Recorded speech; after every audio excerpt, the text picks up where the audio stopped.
This one basket Mediterranean chicken tastes like a restaurant plate, but it's high in protein and stupid easy. Chop up a zucchini, a bell pepper, and a red onion.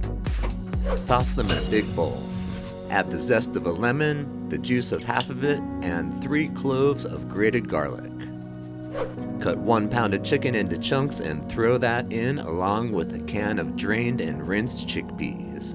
Now hit it with our spices and 2 tablespoons of olive oil. Mix everything really well, then into a preheated air fryer at 400 degrees Fahrenheit for 10 minutes.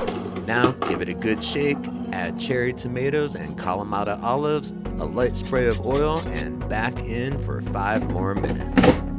And we're ready.